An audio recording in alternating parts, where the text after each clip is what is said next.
Vicky looked in the mirror, adjusting her pearl necklace so the largest teardrop bead sat perfectly centered on her neck. "All set, Mike," she said, noticing her husband approaching. Fidgeting with his tie, he was visibly nervous. "Untied again," she smiled, stepping in to help. Her eyes caught silvery stitching on his crisp white shirt. She knew his wardrobe by heart and was certain this shirt wasn't his. "Nice shirt," she said cautiously. "Where'd it come from?" Michael glanced at the sleeve and shrugged. "From the closet, on a hanger." Vicky studied the fabric, a chill settling in her stomach. She personally handled buying, washing, and ironing his shirts, not trusting the maid with such delicate work. And she hadn't bought this one. The brand was unfamiliar. "Am I losing my memory?" she worried, watching him slip a navy jacket over the sparkly shirt. "At 35 already?" She slid into comfortable shoes and left the house. On the way to the theater, she mulled over how a stranger's shirt ended up in his wardrobe. Each time, she concluded another woman was involved. As if to confirm, a stranger approached them as they climbed the theater steps. After a coy greeting to Vicky, she handed Michael a small package wrapped in black plastic. Michael coughed upon seeing her, but she quickly flitted away. "Who was that? You know her?" Vicky asked as he asked her to tuck the package in her purse. "Yeah, Alla from work. Must have been eager to pass me a project our marketers ordered." Vicky subtly felt the package. It didn't feel like paper, more like soft fabric. By the play's end, she was still reeling, eager to get home and open the mysterious package. But as they reached the house, Michael held out his hand. "All right, hand it over. I'm heading to the office." Vicky reached into her purse, feeling the soft contents. She nicked the wrapping with her nail. "Hurry up, will you?" he said, eyeing her fumbling. "Sorry, think I snagged it," she said softly, pulling it out. Through the tear, she glimpsed familiar white silk. His shirt. She shot him a questioning look. "Got something to say, Vic?" "Why make a fuss over nothing?" he began, but she'd already unwrapped it, revealing his white shirt with a faint pink stain on the chest. He paled, muttering a curse under his breath.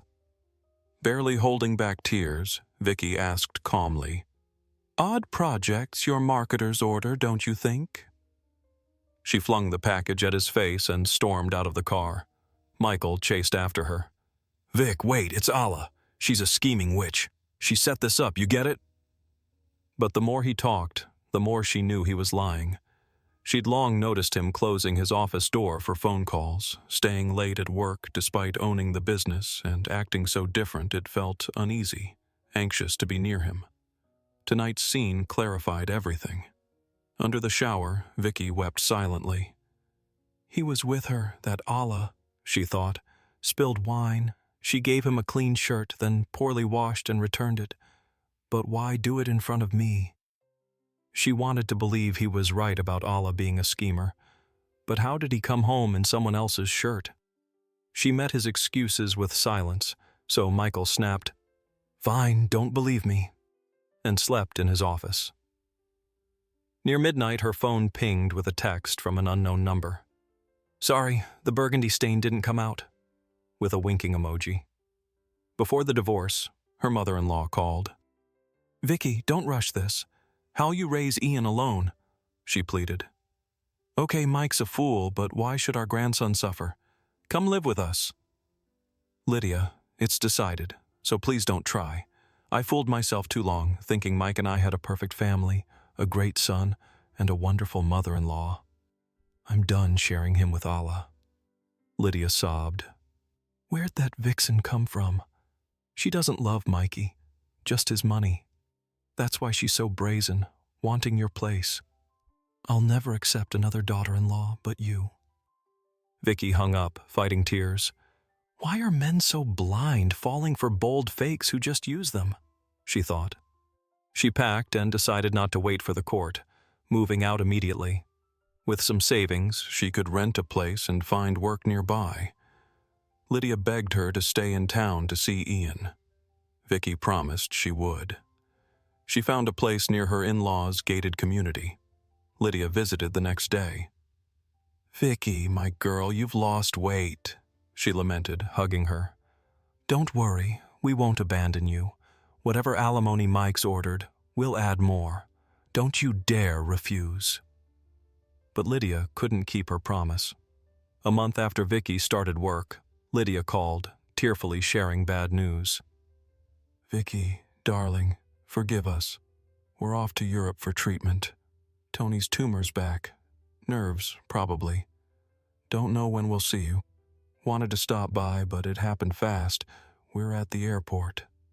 Sorry, dear." Vicky calmed her, wished Tony well, and said goodbye. Lydia wasn't pretending. She genuinely loved Vicky and had urged Mike to marry her. Vicky, an orphanage alum, studied at a medical school.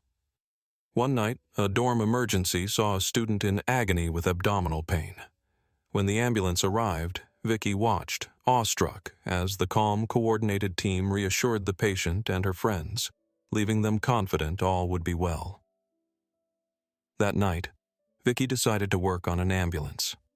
After school, she enrolled in a paramedic program. It was tough. Her stipend wasn't enough, so she worked as an orderly or caregiver. Lydia once hired her to care for Tony post-surgery. Vicky nearly declined due to exams, but Lydia, recommended by a head nurse, insisted. "Trust me, you're studying medicine, not some fool. Agree, and I won't shortchange you." Vicky agreed, moving into Lydia's home, leaving only for classes. Life got easier. No cooking or cleaning, handled by hired help. Tony was a model patient, following her every request like she was a medical professor. One day, Mike entered his dad's room, nearly bumping into Vicky carrying a pile of linens. "Wow, we've got beauties working here now," he mumbled, nodding. "I'm not a beauty, sir. I'm a medic," Vicky retorted, marching out with the linens like a giant cake. Mike started visiting his parents more, delighting them. Tony recovered fully, and as Vicky prepared to move out, Lydia, attached, refused to let her go. "She told Mike to marry you," Lydia said. "An orphan? Even better. No family drama. She's diligent, tidy, sweet, and pretty." Mike needed little convincing. He'd liked Vicky since their first encounter. Vicky felt a familial bond with him. Grateful for his parents' kindness, she saw his proposal as natural, though she'd never dared dream of it. They had a lavish wedding and lived in Mike's downtown apartment. Ian was born, and all was well until Vicky sensed Mike's feelings shift, like she was an old, worn-out shirt. The court ordered Mike to provide housing for Vicky and Ian, but he dragged his feet, so they stayed in a rental. Ian attended preschool, and Vicky worked as a nurse, not a paramedic, as she hadn't recertified. She was grateful for the job, though money was tight. One day, an ambulance brought an unconscious man with no ID. Vicky knew bosses disliked such cases, but couldn't break her medical oath. She placed him in ICU and set up a drip as the on-call doctor advised. Orderlies whispered he was found near a dumpster, but Vicky ignored them. The next day, he woke. She visited, warning, "Rounds soon, so remember what to say. You're my relative. I'm Victoria Andreevna. Maiden name Kuchina. Got it?" He nodded faintly, his gaze softening. His eyes seemed familiar. "Do you remember your name?" "Yes, Viktor Anatolievich Bespali," he said, his voice surprisingly youthful. "Any ID?" she asked hopefully. A call interrupted, so she reiterated her name and left. After rounds, the head doctor summoned her. "Victoria, the ICU patient claims he's your relative, true?" "Yes, Vitaly Evgenyevich. Victor's a distant cousin. I'm an orphan, so I cherish any kin." "All right," he smirked. "How do we treat him without insurance? Will you pay out of pocket?" Vicky realized she'd been rash. The cost of her kindness was unclear, and she and Ian would have to pinch pennies harder. But she stood firm. "Of course, I'll pay. Just prepare the bill." He nodded, dismissing her. "Oh, what have I done?" she thought, walking home. "Such expenses, and Ian's expecting a park trip." Nearing the preschool, her phone rang. "Hey, Vicky," Lydia said, unusually chipper. "How are you and my grandson?" "Thanks, Lydia, we're fine," Vicky replied, forcing cheer. "You sound unsure," Lydia noted. "Listen, neighbors from the cottage community called. They say it's bad our house is unguarded. Even with security, thieves are bold. Can you find us a watchman? I'll send money now. Don't ask Mike. He'll hire a drunk and pocket the rest. Allah's bleeding him dry. You'll find someone reliable, sober. Remember our new cottage?" "Of course. Ian and I stayed there last summer," Vicky said, thrilled at the timely offer. "Good. Get the keys from the neighbor. Open the guest house for the watchman. Turn on the water and gas valves. Can you handle it?" "Absolutely, Lydia." "Great. I'm sending the money. Enough for the watchman's pay and fun stuff for you and Ian." "Thanks, Mom." Vicky slipped, using her old term for Lydia. Lydia teared up. Vicky knew who'd be the watchman. Victor. His blood tests showed he didn't drink, meeting Lydia's key requirement. The next day, she visited Victor in a regular ward, as his head injury, a minor blow to the sturdy occipital bone, wasn't life-threatening. He was recovering fast. Seeing her, he smiled and stood. "Glad to see you. I wanted to talk." "Really? I've got questions too," she said, flustered. They sat on a corridor sofa by a window with a large plant. "Vicky, I know you're helping out of kindness, but I can't take advantage. I'll repay all costs and any trouble." "Trouble?" she asked, confused. "I heard nurses say you got called to the boss's office because of me." He looked her in the eyes. She blushed. "Oh, that," she laughed, waving it off. "We just talked, sorted it out. No trouble." "Still," he insisted. "I'll make it right, but I can't yet. I'm hiding." "Wait," she tensed. "Is your name fake?" "No, it's real," he smiled, like she was a kid. "Just used my mom's maiden name for safety." Vicky stiffened, trembling inside. How could she vouch for a stranger? His faint scars hinted at a rough past. Seeing her unease, he shared his story. At 15, he landed in a strange city, forced to find work. "Why?" she asked. He frowned, shaking his head. "Can't say yet, but I fell in with a bad crowd, made to do criminal stuff." Vicky gasped, covering her mouth. "Don't worry, I'm no robber or killer. But what we did probably ruined lives, especially young ones." He sighed. "I wanted out, but couldn't leave without my passport. Our handlers kept them. I decided no documents were better than getting hooked on the drugs we delivered via drops. That's how many guys ended. I got lucky, stole my passport and some cash while the handlers slept. Snuck into a Baltic country, worked as an auto mechanic's assistant. He taught me to fix foreign and old domestic cars, a great school. I saved enough to come home. Felt awful for my dad. Thought I'd never see him again. Planned to beg his forgiveness." He paused. Vicky wiped tears, thinking, "He ran away and regrets it." He continued. In a nearby city, some men cornered him in a cafe, claiming he owed them. He tried to shake them, but they dragged him out, hit his head, drove him to the outskirts, and tossed him in a river. Miraculously, he didn't drown, crawling out in a nearby town where passers-by found him. He passed out before the ambulance arrived, admitted as an unknown. "If I show up in the city, those people might spot me. They've got eyes everywhere," he said, laughing bitterly. Vicky listened, wide-eyed. Such stories belonged in books from the orphanage or Lydia's library, not real life. "I need a place to lay low," he said. "Hope to stay in the hospital a week, but the doctor's discharging me. Can you help me find a place?" Tears sprang to her eyes.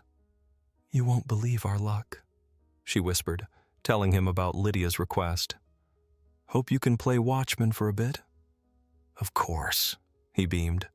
"Better than I could have dreamed." They planned to meet on discharge day. Vicky gave him a tracksuit and sneakers bought with Lydia's money and waited on a hospital courtyard bench. Basking in the spring sun, she squinted with delight when a surprised voice said, "Victoria?" A neatly shaved young man with a warm smile stood nearby. His eyes felt familiar, with a vague resemblance she couldn't place. I didn't recognize you," she said. "Honestly, I didn't realize this charming girl in a light sweater and jeans was the stern nurse I only saw in a white coat." He grinned.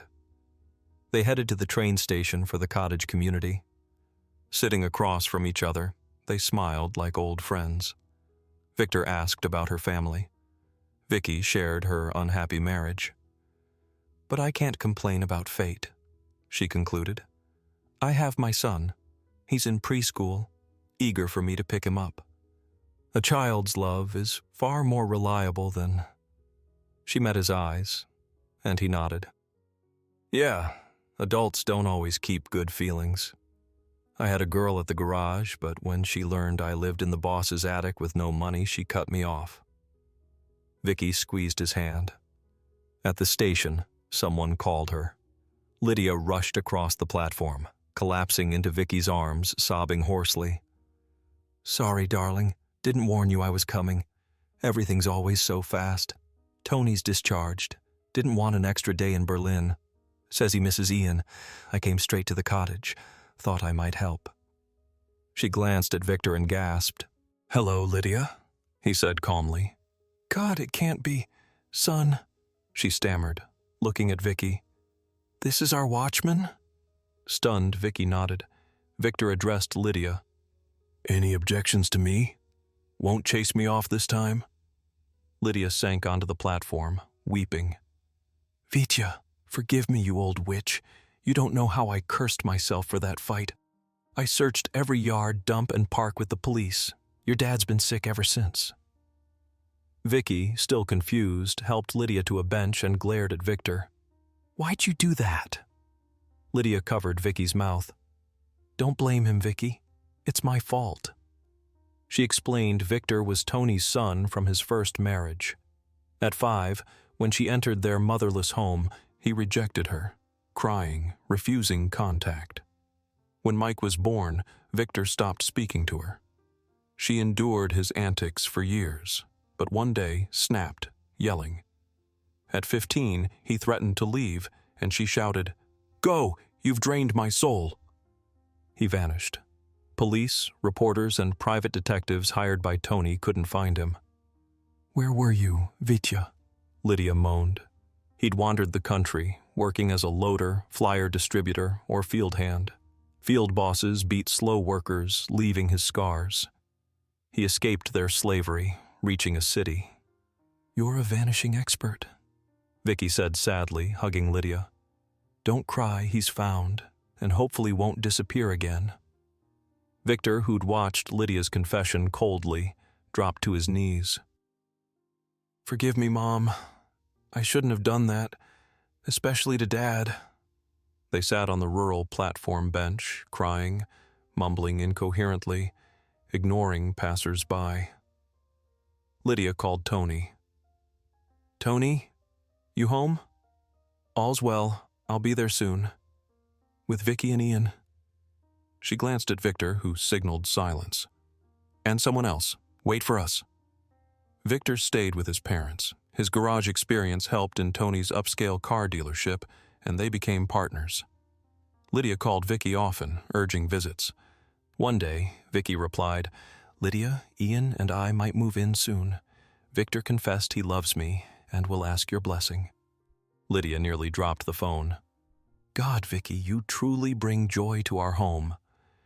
She rambled about Vicky becoming her daughter-in-law again, seeing Ian often. Vicky smiled, thinking, "Oh, Lydia, not just Ian. In 8 months, we'll give you someone else."